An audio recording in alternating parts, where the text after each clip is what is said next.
ಮಹಾನಗರ ಪಾಲಿಕೆ ಅಧಿಕಾರಿಗಳ ಏನು ಬೇಡಿಕೆ ಅಂದರೆ ರಾಜ್ಯ ಸರ್ಕಾರ ನೌಕರಿಗೆ ಯಾವ ರೀತಿಯಾದ ಸೌಲಭ್ಯ ಕೊಡ್ತಾ ಇದ್ದಾರೆ ಆ ರೀತಿಯಾಗಿ ಮಹಾನಗರ ಪಾಲಿಕೆಯ ಒಂದು ನೌಕರಿ ಆಯ್ಕೆ ಸಿಗ್ತಾ ಇದೆ.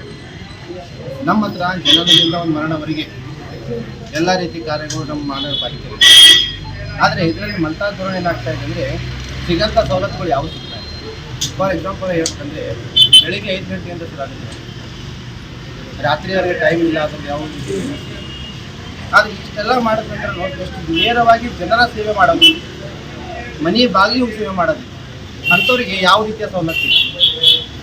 ಅದಕ್ಕೆ ದಯವಿಟ್ಟು ಇವತ್ತಿನ ದಿನ ಬೆಂಗಳೂರಿನಲ್ಲಿ ಫ್ರೀಡಮ್ ಪಾರ್ಕ್ನಲ್ಲಿ ಪೂರ್ಣ ನಮ್ಮ ರಾಜ್ಯ ಸರ್ಕಾರಿ ಒಂದು ನೌಕರಿಗೆ ಸಿಗಬೇಕಾದಂಥ ಎಲ್ಲ ಸವಲತ್ತುಗಳು ಸಿಗಬೇಕಂತೇಳಿ 10 ಮಹಾನಗರ ಪಾಲಿಕೆಗಳು ಮತ್ತು BBMP ಸೇರಿ ಒಂದು ಹೋರಾಟವನ್ನು ಆರಂಭ ಮಾಡಿದ್ದಾರೆ.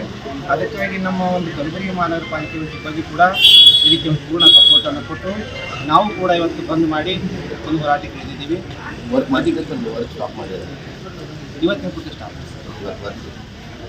ಅದಕ್ಕೆ ಮಾಧ್ಯಮ ಮಿತ್ರರು ಕೂಡ ತಿಳಿಸ್ತಿದ್ದೀನಿ, ನಮ್ಮ ಬೇಡಿಕೆಯನ್ನು ದಯವಿಟ್ಟು ನೀವು ಕೂಡ ರಾಜ್ಯ ಮಟ್ಟಕ್ಕೆ ಮುಗಿಸಿ ಒಂದು ಸರ್ಕಾರಕ್ಕೆ ತಂದು ನಮ್ಮ ಬೇಡಿಕೆ ಈಡೇರಿಸಬೇಕಂತ ತಮ್ಮಲ್ಲಿ ಕೇಳ್ಕೊತಾ ಇದ್ದೀವಿ.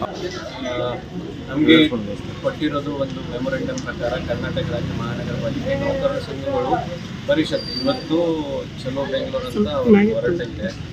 ಅದೇ ರೀತಿ ಆಯಾ ಮಹಾನಗರ ಪಾಲಿಕೆದು ಕೆಲಸ ಇವತ್ತು ಸಾಂಕೇತಿಕವಾಗಿ ಬಂದ್ ಮಾಡಿ ಅವ್ರದ್ದು ಬೇಡಿಕೆಗಳನ್ನು ಸರ್ಕಾರ ಕಡೆಯಿಂದ ಬೇಗ ಸ್ಪಂದಿಸಬೇಕು ಅಂತ ಅವ್ರಿಗೆ ಮನವಿ ಇದೆ. ಅದರಲ್ಲಿ ಮೇಜರ್ ಇರ್ತಕ್ಕಂಥ ಬೇಡಿಕೆ ಏನಂದರೆ ಈ 7ನೇ ಆಯೋಗದ ಏನು ಸ್ಯಾಲರಿ ಇದೆ ಆ ಸ್ಯಾಲರಿ ಈಗ ಏನು ಕೊಡ್ತಾ ಇದ್ದೀವಿ ಅದರಲ್ಲಿ ಮಹಾನಗರ ಪಾಲಿಕೆಯಿಂದನೂ ನಾವು ಒಂದು ನಮ್ಮದು ಕಾಂಟ್ರಿಬ್ಯೂಷನ್ ಇದೆ. ಬಟ್ ಇವ್ರದ್ದು ಮನವಿ ಪ್ರಕಾರ ಎಲ್ಲ ಸಂಬಳ ಏನಿದೆ ಅದು ನಮ್ಮ ಆರ್ಥಿಕ ಇಲಾಖೆ ಅಂದರೆ ಫೈನಾನ್ಸ್ ಡಿಪಾರ್ಟ್ಮೆಂಟ್ ಕಡೆಯಿಂದಲೇ ಬರಬೇಕು ಅಂತ ಅವ್ರದ್ದು ಒಂದು ಮನವಿ ಇದೆ. 7ನೇದು ಅವ್ರದ್ದು ಹೆಲ್ತ್ ಇನ್ಶೂರೆನ್ಸ್ ಇರ್ಬೋದು ಅಥವಾ ಬೇರೆ ಬೇರೆ ಬೇಡಿಕೆಗಳೇ ನಾವು ಓದಬೇಕಾದ್ರೆ ಕರ್ನಾಟಕ ರಾಜ್ಯ ಮಹಾನಗರ ಪಾಲಿಕೆ ವೃಂದ ಮತ್ತು ನೇಮಕಾತಿ ನಿಯಮಗಳಲ್ಲಿ ತಿದ್ದುಪಡಿ ಮಾಡಬೇಕು. ಹಳೇದು ಇದೆ, ಅದರಲ್ಲಿ ತಿದ್ದುಪಡಿ ಮಾಡಬೇಕು. ಮತ್ತು ಪ್ರಮೋಷನ್ ಆಗಲಿ ಟ್ರಾನ್ಸ್ಫರ್ಸ್ ಆಗಲಿ ಅದು CNR ಪ್ರಕಾರ ಆಗಬೇಕು ಅಂತ ಅವ್ರದ್ದು ಮೇಜರ್ ಬೇಡಿಕೆ ಇದೆ. ಆ ಪ್ರಕಾರ ಈಗ ಇವತ್ತು ನಮ್ಮವರು ಮನವಿ ಮಾಡೋ ರೀತಿ ನಾವು ಅವ್ರು ಏನು ಮನವಿ ಕೊಟ್ಟಿದ್ದಾರೆ DC ಅವ್ರ ಮುಖಾಂತರ ನಾವು ಸರ್ಕಾರಕ್ಕೆ ಕಳಿಸ್ತೀವಿ. ಕಳಿಸಿ ಸರ್ಕಾರ ಹಂತದಲ್ಲಿ ಏನೇನಾಗ್ತದೆ ಆ ಪ್ರಕಾರ ನಾವು ಕ್ರಮ ನಿರ್ದೇಶನದಂತೆ ನಾವು ಕ್ರಮ ಕೈಗೊಳ್ತೀವಿ.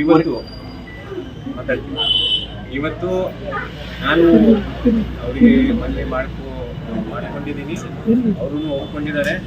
ಸೊ ಸಾಂಕೇತಿಕವಾಗಿ ಈಗ ನಾವು ಕೂತ್ಕೊಳ್ತೀವಿ ಸ್ವಲ್ಪ ಅಂತ ಹೇಳಿದ್ದಾರೆ.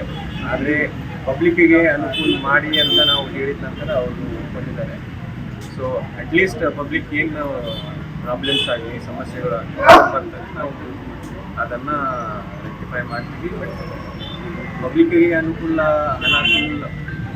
ಆಗಬಾರ್ದು. ಮತ್ತು ನಮ್ಮ ಸಿಬ್ಬಂದಿಗಳು ಯಾರಿದ್ದಾರೆ ಅವರಿಗೆ ಒಂದು ಸಾಂಕೇತಿಕವಾಗಿ ಅವಕಾಶ ಸಿಗಬೇಕು. ಆ ರೀತಿ ನಮಗೆ ಒಂದು ಮಿಡಲ್ ಪಾರ್ಟಲ್ಲಿ ಕೆಲಸ ನಡೀತು, ವರ್ಕಿಂಗ್. ಈಗ ನಾವು ಹೇಳ್ತಾ ಇದ್ದೀವಿ, ನಾನು ಅವ್ರಿಗೆ ಹೇಳಿದ್ದೀನಿ, ಮನವಿ ಮಾಡಿದ್ದೀನಿ. ಬಟ್ ಅವ್ರದ್ದು ಏನಿದೆ ಅವ್ರ ಮೇಲೆ ಬಂದಿದೆ. ನಾವು ಪ್ರಜಾಪ್ರಭುತ್ವದಲ್ಲಿ ಏನೇನೋ ಅಧಿಕಾರಗಳು ಇರುತ್ತೆ ಆ ಪ್ರಕಾರ ಅವ್ರು ಮಾಡ್ತಾರೆ.